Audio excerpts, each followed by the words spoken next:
Pada kali ini, Klinik HR akan membahas mengenai PKWT, perjanjian kerja waktu tertentu, dan perjanjian kerja waktu tidak tertentu. Sebagaimana diatur dalam Peraturan Pemerintah Nomor 35 Tahun 2021 tentang PKWT, PKWTT, waktu kerja waktu istirahat alih daya, dan PHK, bahwa aturan mengenai PKWT dan PKWTT yang tadinya diatur oleh Undang-Undang Nomor 13 Tahun 2003 mengalami beberapa perubahan.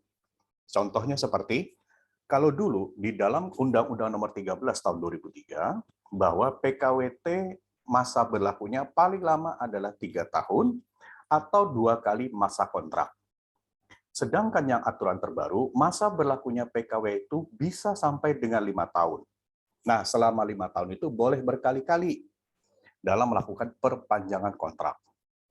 Kemudian, aturan yang juga ada, aturan terbaru dalam PP nomor 35 tahun 2021, karyawan yang sudah berakhir masa kontraknya atau dia ingin diangkat sebagai karyawan tetap, maka harus dibayarkan terlebih dahulu uang kompensasi. Nah, uang kompensasi ini aturannya menurut PP nomor 35 tahun 2021, perhitungannya adalah masa kerja dibagi 12 kali upah. Pemahaman upah itu sendiri terdiri dari upah pokok dan juga tunjangan tetap. Tunjangan tidak tetap nggak masuk ke situ. Karena ini diatur dalam PP nomor 36 tahun 2021. Kemudian, status karyawan PKWT ini hanya diberikan untuk pekerjaan yang sekali saja. Maksudnya pekerjaan yang cepat berakhir. Kemudian yang sifatnya sementara. Sifatnya jangka pendek, short term. Apa sifatnya jangka pendek? Seperti misalkan ada event, ada pameran, segala macam, seperti ada SPG, ASER, itu statusnya adalah PKWT.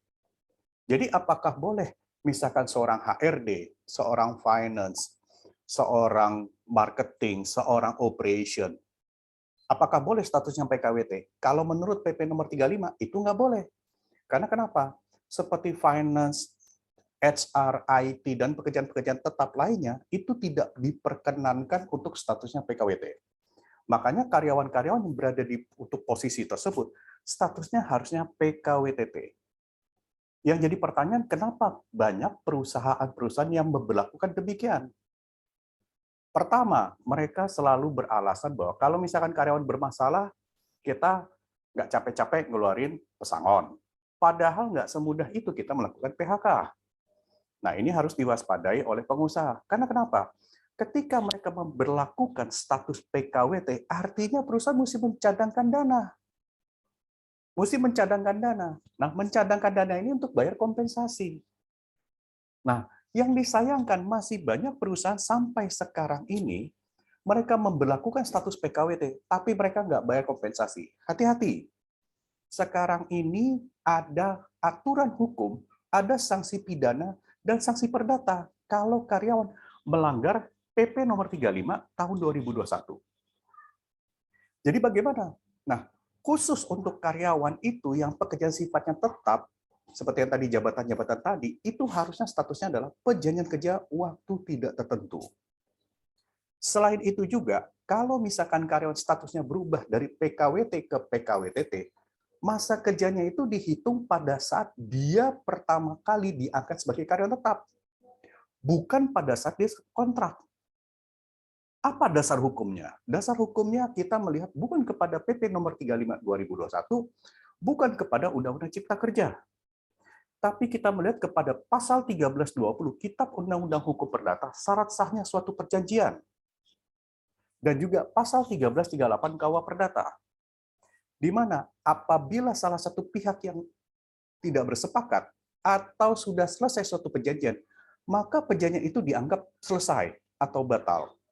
Nah, untuk itu status karyawan itu dimulai dari nol lagi kalau dia berubah dari PKWT kemudian ke PKWTT. Kemudian kalau ingin diangkat sebagai karyawan tetap, ya, ingin diangkat sebagai karyawan tetap, mereka tetap harus dibayar pesangonnya dulu.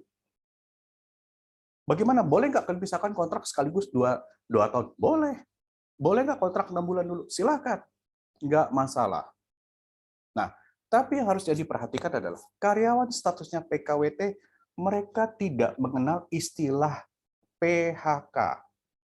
Yang benar adalah ketika salah satu karyawan berhenti bekerja atau diberhentikan oleh pengusaha, artinya itu disebut dengan membatalkan perjanjian kerja secara sepihak.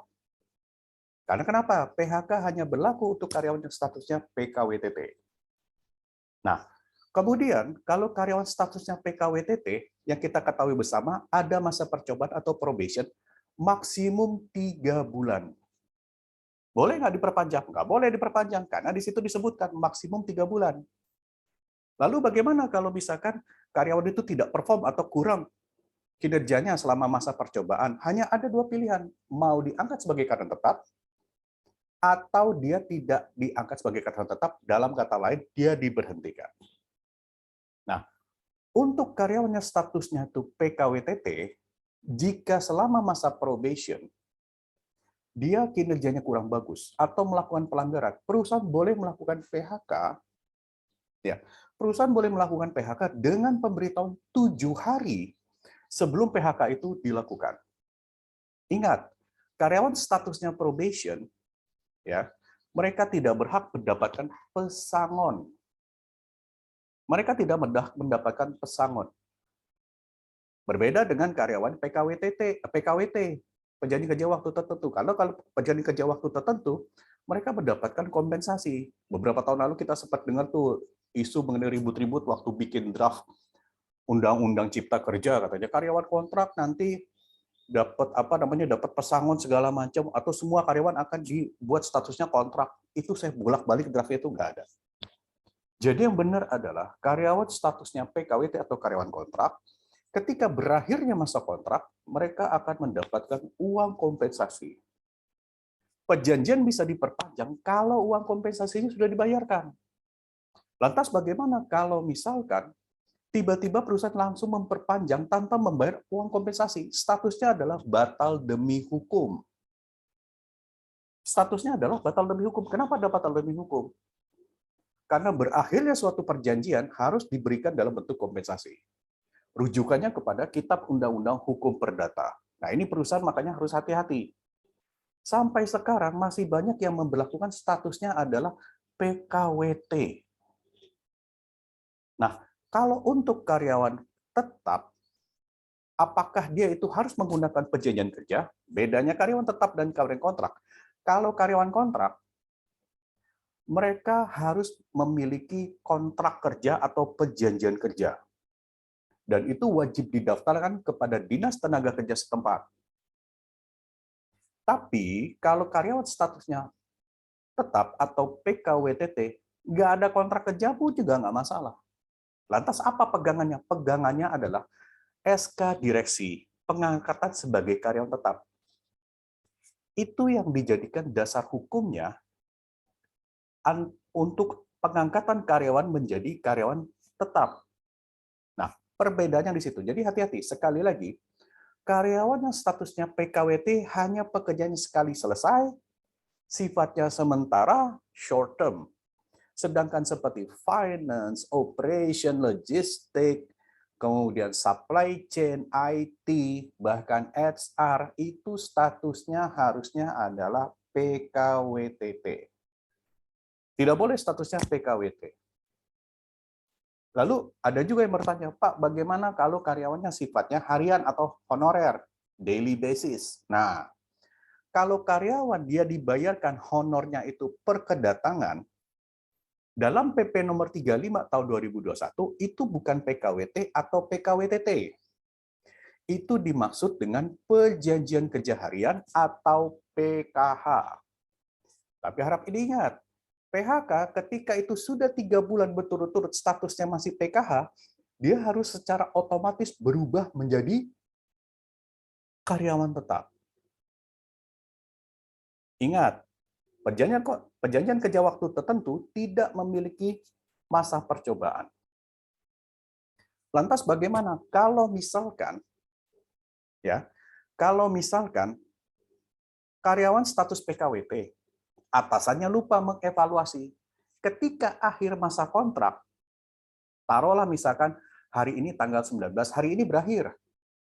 Atau hari ini tanggal 20, hari ini berakhir. Ya kan?